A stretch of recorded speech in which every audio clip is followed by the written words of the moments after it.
راستے دو ہیں، ایک راستہ ہے مخلوق سے خالق کی طرف جانے کا، اور دوسرا راستہ ہے خالق سے مخلوق کی طرف آنے کا۔ مخلوق سے خدا کی طرف جانے کا جو راستہ ہے، اس راستے پر شیطان بیٹھا ہے،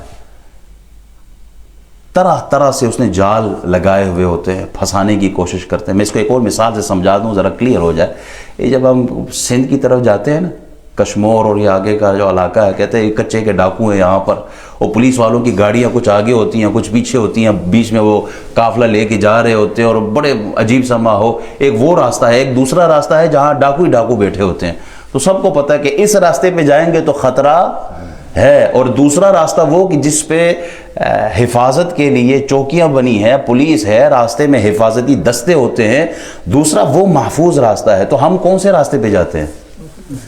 جس راستے پہ کوئی سرکاری آدمی بیٹھا ہو، جو حفاظت والا ہو، جو سرکار کی طرف سے بٹھائے گئے ہو، وہ راستہ محفوظ ہوتا ہے، ہم اسی پہ چلنے کی کوشش کرتے ہیں۔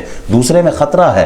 یہاں بھی دو راستے ہیں، ایک راستہ مخلوق سے خالق کی طرف جس راستے پہ شیطان بیٹھا ہے، اور دوسرا راستہ وہ جو خالق سے مخلوق کی طرف ہے، اس راستے پر چار حفاظتی دستے بیٹھے ہیں، انبیاء ہے، صدیقین ہے، شہداء ہے، صالحین ہے۔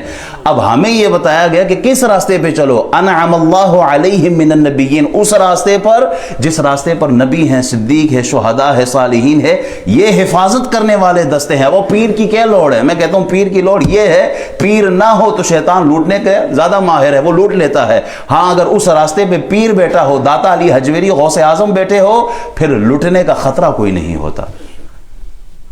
اگر منزل پر پہنچنا ہے تو اس راستے پر چلے جس راستے پر غوث اعظم حفاظت کرنے والے ہیں، جس راستے پر نقشبندی، سہروردی، چشتی، قادری، شاذلی، اویسی، ان راستوں پر یہ اللہ والے بیٹھے ہیں، تو اس راستے کی حفاظت وہی کرتے ہیں، اور اصل میں یہ حفاظت کرنے والی ذات اللہ کی ذات ہے۔ ہمیں اسی لیے ان کے نقش قدم پر چلتے ہوئے، انہی کے بتائے ہوئے راستے پر چلتے ہوئے ہم منزل پر پہنچ جائیں گے۔ ورنہ جو کہتے ہیں ہمیں پیروں کی ضرورت ہی کوئی نہیں، آپ دیکھ لیں، وہ اس راستے پہ چل رہے ہیں جہاں شیطان ان کو آسانی سے قابو کر لیتا ہے۔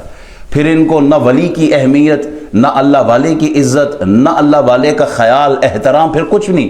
پھر تو زبان سے اتنا کچھ بک دیتے ہیں کہ اللہ کے نبی تو اپنے پیشاب کو کنٹرول کرنے میں قادر ہی کوئی نہیں۔ یہ بھی اس جہلمی کی اس کے جملے ہیں۔ اللہ کے نبی، اللہ کے ولی، اللہ کے رسول، ان کی کیا حیثیت بنا رہے ہو؟ اصل میں تم خود اس راستے پر بیٹھے ہو جہاں شیطان نے تمہیں قابو کر لیا ہے، اور تمہیں پتہ بھی نہیں چل رہا۔ اور سورہ حجرات کی ابتدائی آیتیں دیکھیں نا، جب آدمی اللہ اور اس کے رسول سے آگے بڑھ جاتا ہے نا، ان کا احترام، خیال، عزت، تعظیم، توقیر، وقار، شان، ان کا احترام نہ ہو، خیال نہ ہو، تو پھر ہوتا کیا ہے؟ حبط اعمالہم، اعمال جو ہے وہ حبط ہو جاتے ہیں، اور اسے پتہ بھی نہیں چلتا۔ ایک آدمی گناہ کر جائے نا، اسے خیال ہوتا کہ ہو میں نے گناہ کر لیا ہے، اب اس کا ذہن کہاں جاتا ہے گناہ کرنے کے بعد؟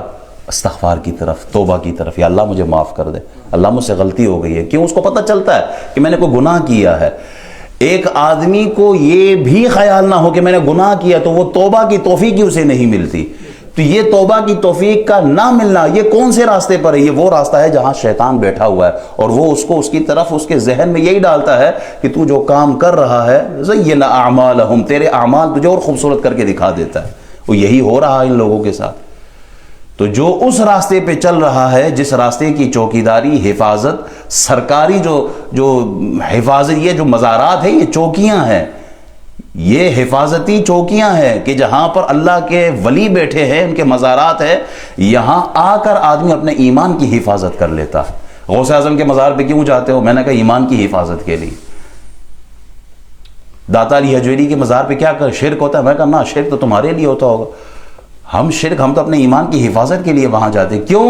انعم اللہ علیہم من النبیین والصدیقین والشہداء والصالحین، ان لوگوں پر تو اللہ کا انعام ہے، تو ان کے پاس جانے کا مطلب یہ کہ اللہ کا فضل لینے جا رہے ہیں۔